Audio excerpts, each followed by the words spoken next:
welcome to Phillip Island, Victoria in Australia. What a setting we have for this great sporting contest, the Little Penguin Sea to Dune race. Nervous moments always as they gather on the beach, the tension mounting, and away they go. There's the defending champion, wearing his familiar navy blue and white, great waddling style. Another pre-race favourite though, losing touch with the pack. Maybe that's why. A few too many fish in the day's feeding. There's a familiar face, Skip McIntyre, 8 times a champion back in the 90s, a very successful coach now, keeping a keen eye on proceedings. This the leading group, 1 or 2 still able to put on a show for the camera, others just ploughing straight over it. Some resorting to shortcuts. Sad that cheating has crept into this beautiful sport. The judges will have a look at that. But up at the front, the pace is relentless, closing in on those sand dunes that will offer a bed for the night. The fatigue starting to tell. Who's got the finishing kick up on the outside? What a turn of pace from that one, whichever one it is. No answer from the rest, and he takes victory. What a win. There we are, into the Burrow, building an extension with his winnings, and back tomorrow to try and defend his title here on Phillip Island.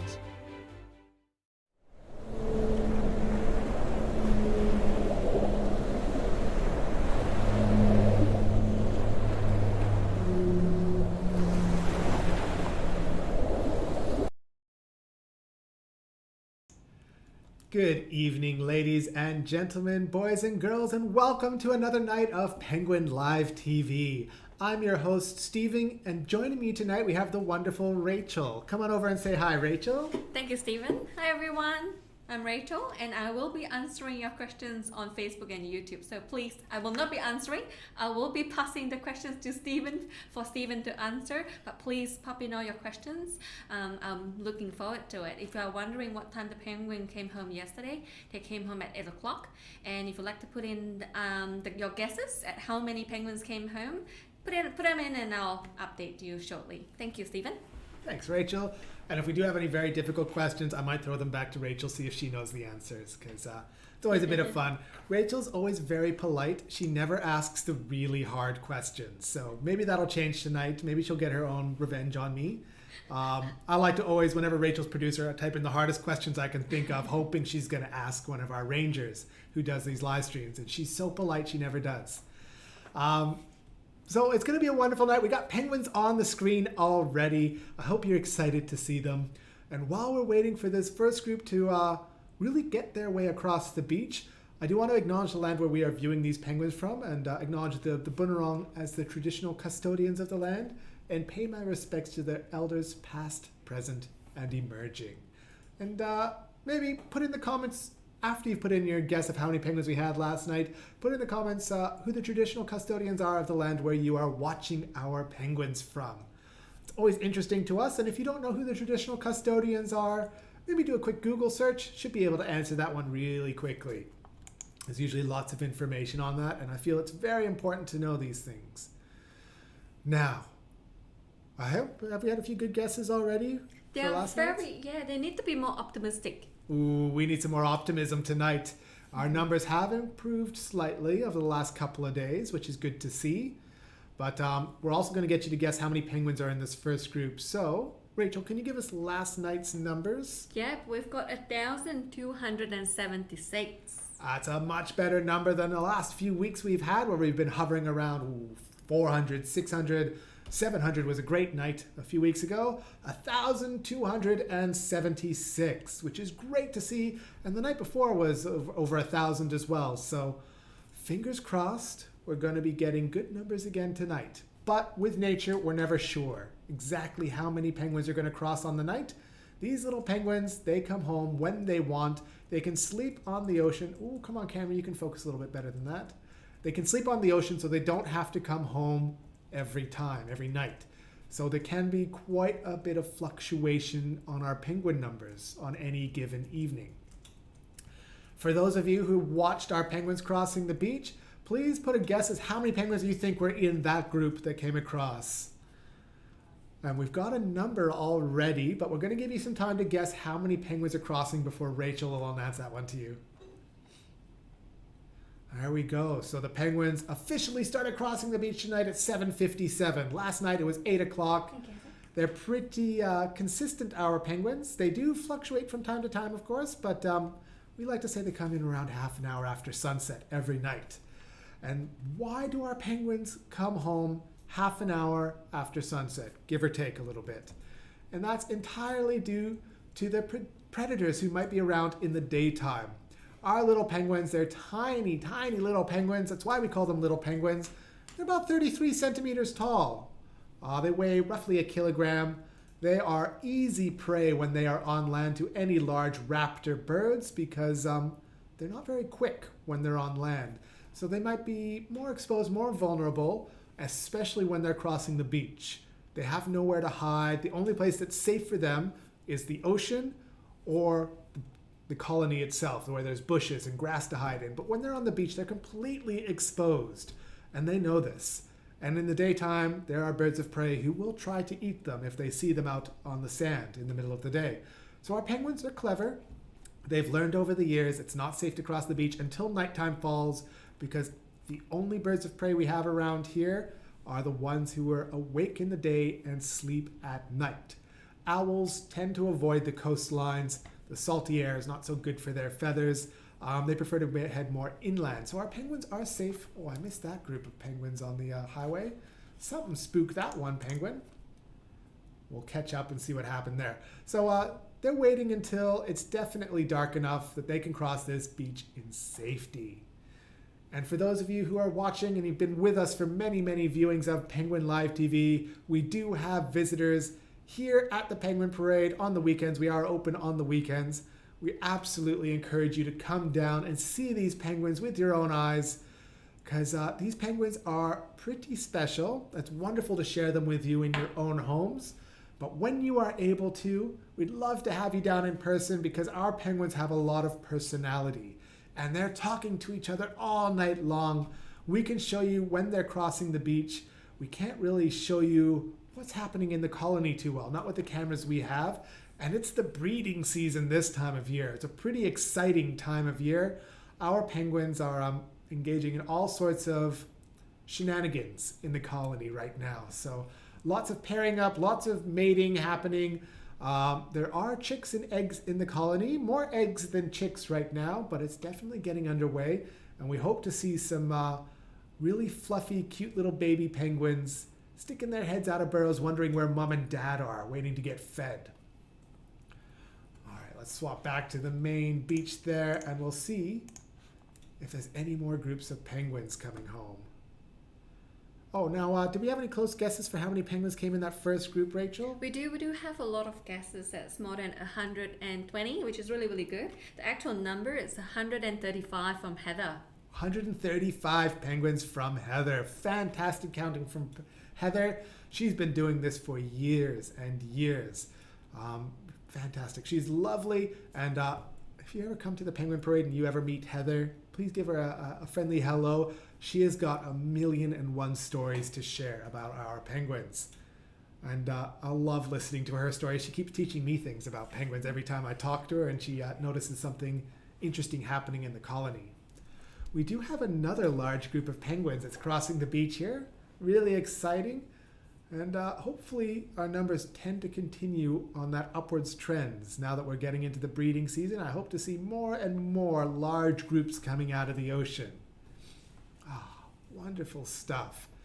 Now we do have probably quite a few visitors that have been kind of brought here by our Visit Phillip Islands kind of virtual tour. It's a pretty fun thing we're doing here. Here on Phillip Island, we're having virtual tours of a lot of our attractions.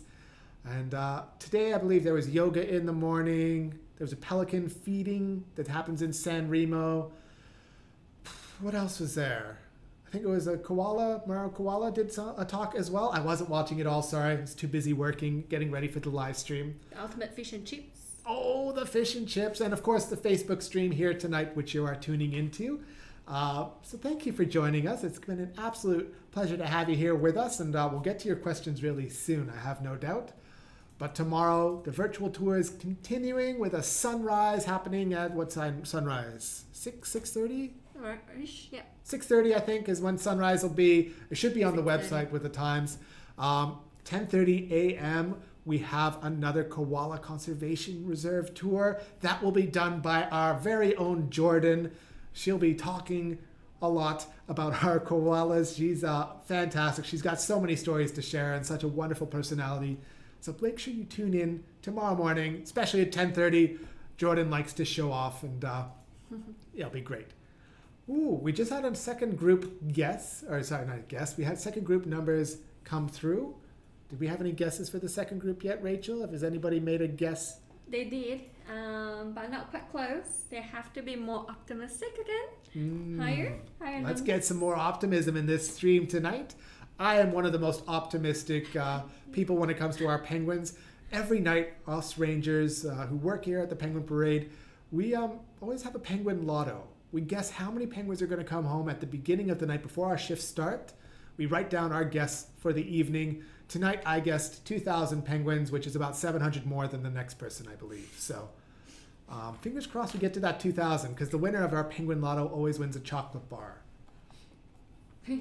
Love to see these guys coming across this ephemeral pool that we have here. It's starting to get shallower and shallower. It's really funny. You see them trying to swim through it, but it's really only ankle height, which for a penguin is more shallow than you might realize.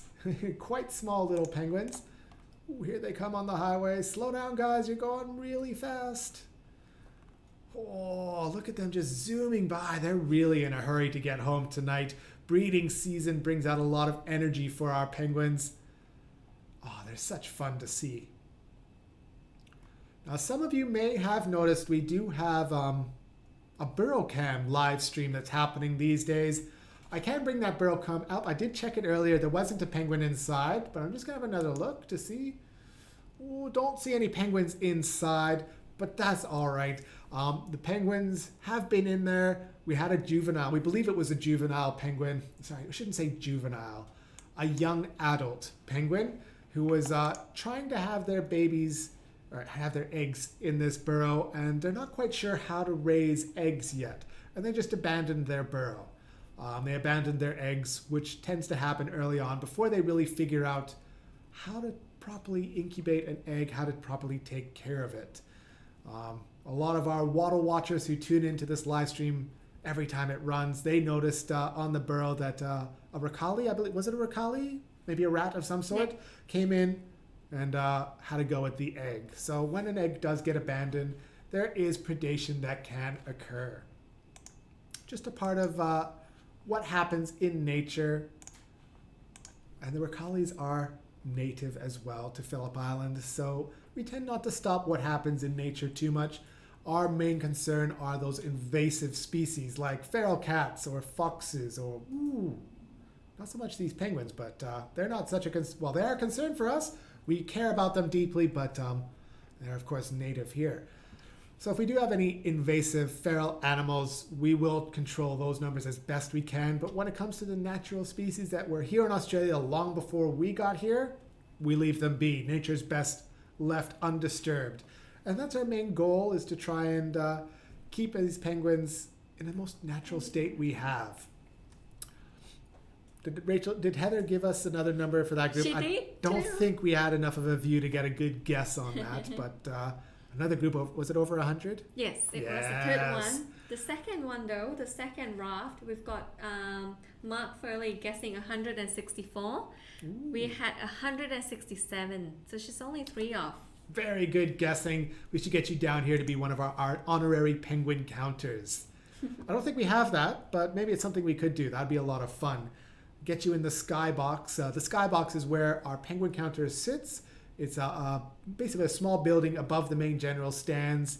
And in the skybox, you're in there with a pair of binoculars, trying to count these penguins from about 200-300 meters away. It's really hard to do. It's very tricky. We only let our most experienced rangers go in there and give it a good go. I'm glad they don't let me do that too much these days. My eyesight's getting worse and worse, and I need to update my glasses. It's getting harder and harder to see these penguins from a distance. Oh, what a solid group of penguins we have right here. It's been a while since I've seen so many penguins all huddled up into a nice group. And while we're focusing on these penguins, Rachel, do we have any questions yet from our viewers? We do. While talking about predators, Simon was asking, were there any records that people were eating penguin egg? Ooh, penguin eggs. I'm not sure about penguin eggs. You think so? I would imagine so, but I can't give an honest answer saying yes, definitely yes. Ooh, let me change the camera. I can't give you an honest answer for yes, they were definitely eating penguins' eggs. I imagine the Bunurong would have come and maybe had penguin eggs. It's not something we really found that I know we found evidence of. Do you know if we found any evidence of that? No, there's no records Yeah. of them eating penguins. Yeah. But even the copperhead doesn't eat the eggs, so I would say maybe not. Maybe not. That's I know. interesting. We do know that the Bunurong used to come to Phillip Island seasonally to have the short-tailed shearwaters. It's a lovely bird, the short-tailed shearwaters. They're back. They're breeding. Well, they're starting the breeding season right now. They're pairing up, getting ready to go. They came back around Grand Final weekend, and they're here in large numbers, which is good to see. The short-tailed shearwaters are fantastic because they're a very oily bird. They tend to have krill as one of their main sources of food. And if you have arthritis, krill oil is very good at helping to ease your arthritis. And the Bunurong would obviously use the krill oil that's kind of condensed into their feathers and into their body would be very good at helping to ease any arthritic pain they had. So a bit of a useful bit of food. We imagine that we know they did eat the shearwater eggs very sustainably. They'd harvest one from one burrow, they'd leave the next burrow, they'd go to the next burrow, maybe have one, never taking more than they needed.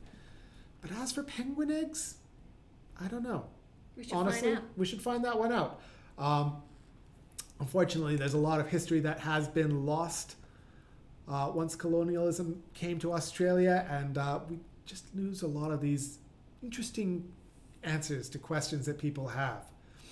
Now, we do know that people have never eaten penguins. That's an easy one.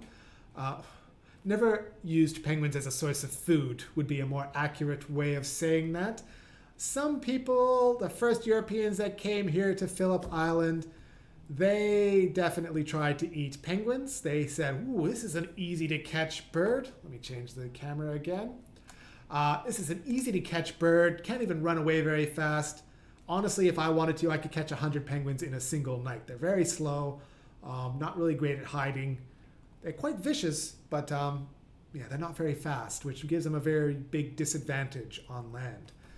And we know that the Bunurong never used them as a source of food, and the first Europeans that came here tried to cook them up, stuck them in a pot, boiled them, however they cooked them, put them on the barbie, ate them, and they promptly threw up because they are so oily. Ooh, zoomed in a bit much there. We just can't stomach the amount of oil that our penguins produce, so they're unpalatable. And if you want to be have a good defense against humans who can be quite dangerous to native species or any species in the world, the best defense you can have is to be impossible to eat. Or at least so difficult to eat it's not worth the effort. I'm sure there are some chefs out there that could figure out a way to make it palatable, but ugh. No thank you. Don't eat the penguins. It's not a good idea. Nobody wants to eat penguins. Oh, there's a large group out there. Nice. Another one's coming up. Fantastic. And while we're waiting for this group, Rachel, how about another question? Yes, good one. We've got Jared Gallia asking, what does a penguin feel like when you need to hold them? That's a great question. For Jared? Jared. Thank you. So penguins are, well, when they're not biting you, they're quite soft. So if you're taught to hold an alive penguin, they will bite you. They're very surprisingly flexible for such a short, squat kind of bird. They can really reach their necks around, and if you're not holding it in just the right way, they're going to chomp down on your fingers, they're going to chomp down on your hands, and you're going to forget exactly how they feel because you're being bitten by a really annoyed bird, a carnivore.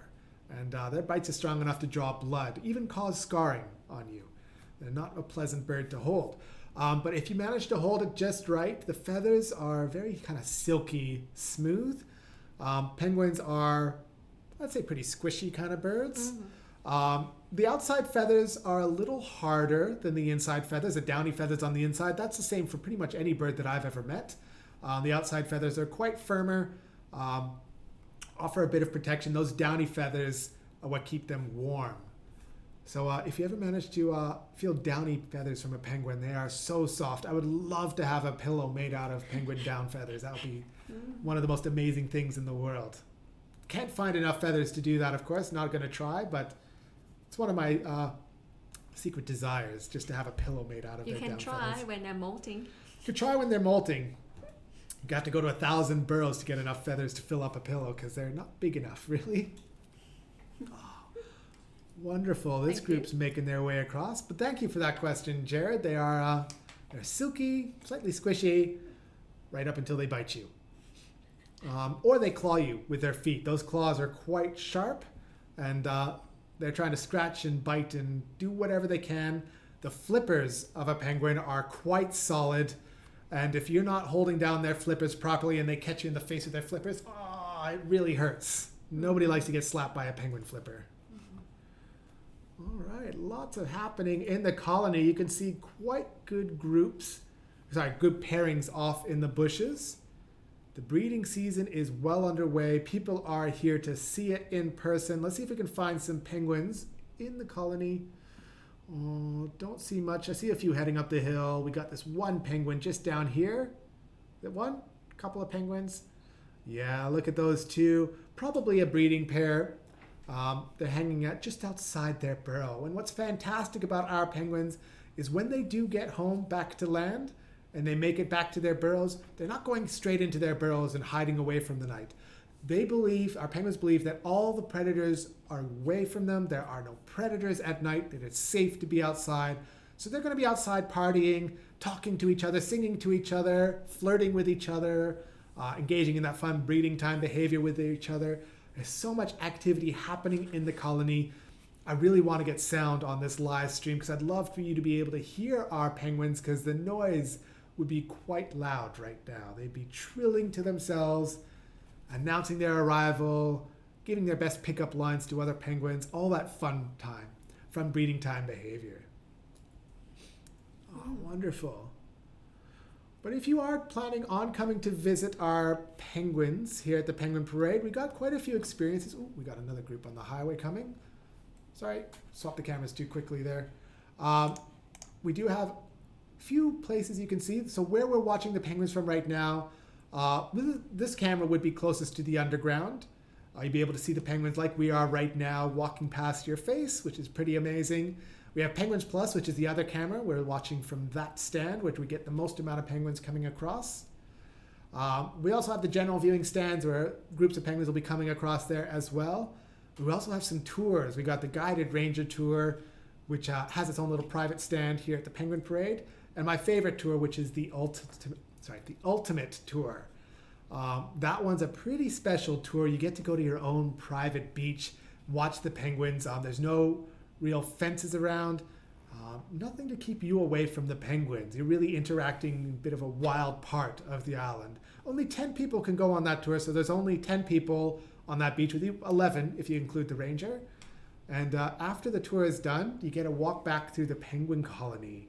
And I know a lot of the rangers here have really good stories about that. And Rachel was actually telling me one of her stories about our when she was walking back on the ultimate. Do you want to tell that story tonight, Rachel? Yeah, sure. Oh, Stephen, wonderful. come around.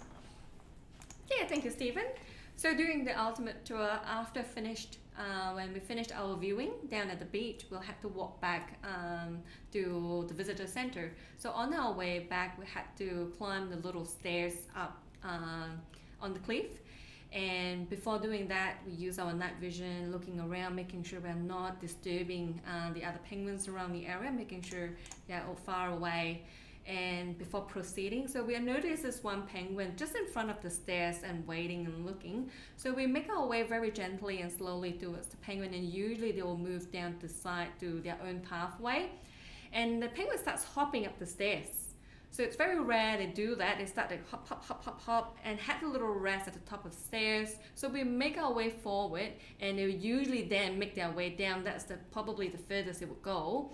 But then that penguin decides they want to hop up further. So they start hopping. I would say that's about 5-8 flights of little stairs that the penguin hop all the way up the cliff and keep looking back at us. It's really adorable. Really, I enjoy that. Yeah, Thank you, Stephen. Thanks, Rachel. I love that story. So if you join the Ultimate Tour, if you come here, you might be able to chase a penguin up a flight of stairs as you're following it up behind it. I would have been personally very nervous if that happened to me because those staircases can get quite high above the ground. It can be a good 2-meter drop off those stairs, maybe 3 meters. No, I don't think it's 3 meters, maybe 3. Yeah. I've never measured it. It's quite a big drop. So if a penguin decides it wants to give it a go at flying, might not end so well because our penguins are not good at probably tumble. keeping airborne. Yeah, it'll be falling head over heels, round and down. So I'd be very nervous chasing it up the stairs.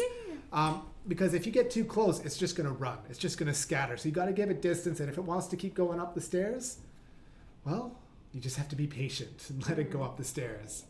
What we had an a good amazing, time. Yeah, I bet that would have been such a special experience. I wish I was on that tour. I've done the Ultimate Tour a few times myself, and I have noticed the penguins jumping up. You know, there's about 5 stairs to each flight of stairs, and I say it go up to the first flight of stairs to the first plateau. It's a meter off the ground, not even, less than a meter off the ground. Usually, it just scatters off to the side and does a quick little half-meter jump off into a bush, and it's fine. Never chase it up more than 1 flight of stairs. That'd be scary. I'd be so worried for the penguin. But wow, what an experience that would have been for the guests on that tour. Oh, wonderful. Another group's coming out. I'm glad to see that the numbers are still coming. I am optimistic that chocolate bar might be mine tonight. I really hope so. It's been a while since I've managed to win the Penguin Lotto. It's a good chocolate too. Ooh. I don't actually know what the chocolate bar is. I didn't actually look at it, but I'm excited.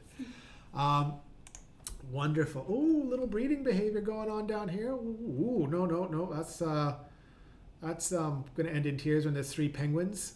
What's going on here? No, 4 penguins. Hello. Bit of interesting activity happening in the colony. A bit of socializing. I think might have been 2 penguins getting a little too energetic in front of somebody else's burrow. That's a little bit rude to do that in front of the neighbor's house. I think they're just telling them to shove off. Get your own house. You're not welcome here. You can see their flippers are out, putting on a bit of a display for any other penguins around. These 2, I would say, are the breeding pair. They got that little burrow just in those bushes there. When they duck down, they'd be entering into that little burrow entrance. Oh, shame nothing more came of that. It's always a bit of fun to watch and have a sneak peek into the personal lives of our little penguins. Oh, as soon as I look away, you guys get back to it. What are you up to? Mostly just courtship kind of stuff? Will they actually get down to business tonight? I'm not sure they will. Maybe they'll only do it if I'm not looking. Yeah, maybe some of our penguins are a little more shy than others. Those 2 penguins are standing there together. Penguins going up the hillside. And while we're watching this, how about some more questions, if we got any more? Yeah, we've got a few. Sammy Shaw is asking, what's the lifespan of a penguin?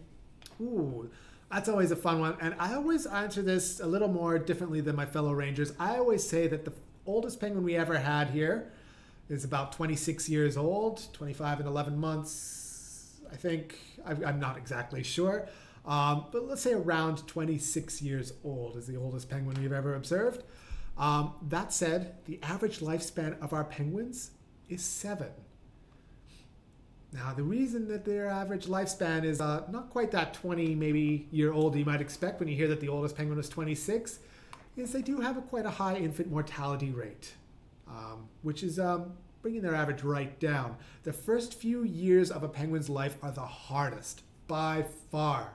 If they can survive those first few years of life, they're old enough to really get into the breeding season, and once they're able to maybe survive that first year of breeding, raising chicks and all the rest. Speaking of breeding season, we got a little shell gritter heading down the beach. If they can survive that, they're more likely to survive the following years. Their survival rate does increase the older they get. And 7 years is the average, but I like to say, make a bit of a comparison or analogy if you like, is that if you have a dog, it's a 10-year-old dog, it's an old dog.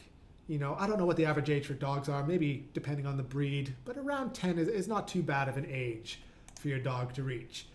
The oldest dog in the world, Guinness World Record for oldest dog was 29 years. So sometimes they just live a really long time. Same with our penguins. I do know when we had our old visitor center a few years ago, before we demolished it, we had, I believe, a 21-year-old penguin in one of the burrows, and he had a breeding partner who was 17 years old. And those would have been great-great-great-great-grandparents. And they were still trying for eggs, which I thought was the best thing in the whole world. I was so excited to see that. So even in their old age, they don't really stop that much. At least maybe when they get too old, they might stop. But even in their 20s, they're still having a go. That's a great question. Let's see if there's any more penguins on the beach. Good one, Sammy. Oh yeah, there's one nice group right there. Still coming across. Wonderful. All right, more questions. Yes. We've got Penny Bomberman asking, is there different stages of a chick's life? Different stages of a chick's life. Yeah. So like, I'm assuming you mean when after they've hatched, as they go through different phases. Yeah, there are, and until they fledge, until they leave their burrow, and then that's a different stage in itself. So yeah, it takes about 35 days to incubate a penguin egg, give or take its nature. There's always fluctuations in this. Some go earlier, some go later. 35 days, give or take. After that, the egg is ready to hatch. The eggs are ready to hatch, and they break through their eggs. And when they're born, they've got these little black feathers. They're born with black feathers, really dark feathers. They weigh almost nothing. Oh, I'm trying to remember how much penguins weigh when they first hatch. And I went out there with the research crew, and it was something ridiculously light, like, I don't remember. I'm going to give you the wrong number, and if a researcher is watching tonight, they're going to give me grief. But they're tiny, absolutely minuscule when they first hatch. And they cannot thermoregulate when they are so young. They're unable to maintain their own body temperature. So one of the parents has to stay at home with the chicks. Otherwise, they will freeze to death, even though they're having babies in summertime. But it does get down to maybe 12 degrees here at night, even in the summertime. So our babies, they have to be kept warm by mom and dad. And around 3, maybe 4 weeks of age, again, depending on the chicks, depending how fast they develop, they start to learn how to thermoregulate. They are able to maintain their own body temperature. They're growing up in size. They're getting bigger and bigger and bigger. Their feathers change to a more browny color, I think. Is it gray or brown? Grayish brown. Grayish brown. Yeah, they change. Maybe they start brown and then they kind of fade to a grayer color as it goes. And that's when it's about 3 to 4 weeks of age, mom and dad start leaving the chicks at home alone for the first time. That's probably the most dangerous part of a young penguin's life. Being left at home alone, unsupervised. Some of the less wise little baby penguins, they get a bit curious, wondering where mom and dad have gone, and they start venturing outside of their burrow, and they might not know it's dangerous to go out in the daytime. And predation does happen. It's probably a dangerous time for them to be left alone, but they're growing up so fast, almost the size of mom and dad at around 4 to 5 weeks of age, getting close to them in height, at least. So they're being left alone when they're quite big, and they have to be left alone so mom and dad can get enough food to feed them. If they don't, the penguins aren't going to survive because mom can't go out and get food for them as often as she wants. They won't get enough food from just one parent. They need both parents to be going out and coming home as much as they can. And at about 9 weeks of age, if they're lucky to make it to that stage, and they start losing all of their baby feathers, and they've lost all their baby's feathers by that point, and they have their adult feathers that have completely grown in, they're ready to head into the ocean. And we can usually tell how old baby penguins are by how many baby feathers they have versus how many adult feathers they have. It's pretty cool. We label it in P1 to, I think it's P4. It's been a while since I looked at that. Every year before breeding season, I have a look at the chart that we use that tells us, and I'm really embarrassed I haven't looked at it yet. It's already in the breeding season. But yeah, we can tell how old they are based on how many adult feathers they have. And those who are completely in adult feathers. They're really hard to tell apart from the actual adults in the colony. The only way you can really tell is their beaks haven't quite grown in yet. They really do mature into their beaks the older they get, especially the males. The males' beaks get quite a bit larger as they get older. All right, let's see if anything's happening on the beach again. One more question, Stephen? Please, I love questions. We've got Captain Haddock asking, are short-tailed shearwaters the same as muttonbirds in Conner Inlet? Yeah, great question. Short-tailed shearwaters are the exact same bird as the muttonbirds. No difference between them. Just a different kind of name for them, really. But there's no difference in between those two birds. Not much happening on the beach. It looks like the numbers are starting to wind down. But yeah, the short-tailed shearwaters are making quite a good comeback in Australia. Their numbers were decimated in the past. People used to kind of harvest shearwaters in an unsustainable way, so the numbers just dropped and dropped and dropped, which is really unfortunate because the first Europeans who came to Phillip Island, when they landed on Phillip Island, they had written accounts of the skies just turning black like a massive dark cloud flying overhead after the sun had set. And that was the short-tailed shearwaters flying home for the night. So many of them that they just, even though the sky was dark, you could notice it. It was even darker, and maybe blocking out the moon kind of thing. And unfortunately, their numbers dwindled quite badly in the last century, but they are on the rise again. Now that they are protected, and now that they are no longer allowed to be harvested, their numbers are doing very well, which is just so fantastic to see. I always love hearing success stories about whatever animal it is that is native to an area.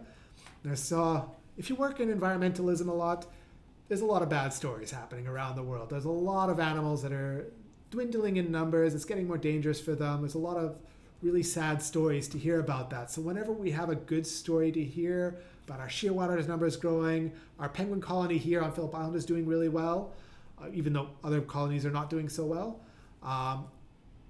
And the bandicoots, that's probably my favorite story that we have, is our eastern barred bandicoots have gone from extinct in the wild to now endangered. They've been upgraded, they're back in the wild, they're here on Phillip Island and elsewhere around Victoria in breeding sites that are hopefully fox-free. But their numbers are growing. We released 67 bandicoots, I believe, here on Phillip Island at the Summerlands Peninsula, which is where we are watching the penguins from. And last I heard, the official count was 300. However, I did talk to one of our bandicoot researchers, and they say it's time they do a new count, because he's having a rough guess. It's not an official number, but he's having a rough guess of maybe 500. So hopefully they'll get a new bandicoot count in for us, and we can see how our numbers are growing. Lots of good questions tonight. Yeah, we did. All right, last question before we wrap it up, Okay, please, sounds Rachel. good. We've got Phil Partington asking, how far would the furthest burrow be of our penguins to travel to its furthest burrow once they hits the beach? So the walking distance, you mean? From the beach waddle to distance. Yeah, waddle distance. I like that much better. Waddle distance to the burrows. We go with the rough rule. I don't think we've ever, taken an actual measuring stick and measured every single burrow, but just under 2 kilometers. And that's mostly due to the way Phillip Island, or Summerlands Peninsula here on Phillip Island, is kind of shaped. It's about as far as they would have to walk before they get into there. I like to think that some of our penguins just head up on the wrong beach, because it's a peninsula that goes around, and they might come up on the wrong beach but head to the other side of the peninsula, not realizing there's a shortcut if they just come out of the water in a different area. But yeah, we say just under 2 kilometers is the farthest they will have to walk. And what's interesting, let's see if I can swap the camera back to the beach and show you a little bit. I might not be able to show it in the dark, unfortunately. What we have found is that the penguins, they don't actually like to live just down here next to the beach. This is not the highest density of penguins we get down here where you're closest to the water. Our penguins, let's see if I can get this to you. It's going to be a bit tricky to show you because it's so dark up there, but you can see this big hill. You can sort of see the sky at the very, very top. They like to go above that hillside up on that plateau up there. That's where the highest density of penguins we have goes. They actually want to climb up the hill. They want to live up on the heights. It's apparently the best place to be if you're a penguin. I don't know the reason for that. I have a few theories as to why, but they're just my theories, and don't give them too much weight. I need to talk to a researcher about that one to get a really good answer. Oh, fantastic. So many good questions tonight. I love to hear that. I do want to say a big thank you for all of you for tuning in. I hope that you all tune in tomorrow to Jordan's koala walk, where she'll be hopefully giving a lot of really good information at our Koala Conservation Reserve. And hopefully you guys enjoy the experience tonight. Enjoy it tomorrow. Thank you so much and have a great night. Do you want to say bye, Rachel? Yeah, do. Thank you, everyone. Do hacking. Hack, hack, hack. Bye-bye. Bye-bye.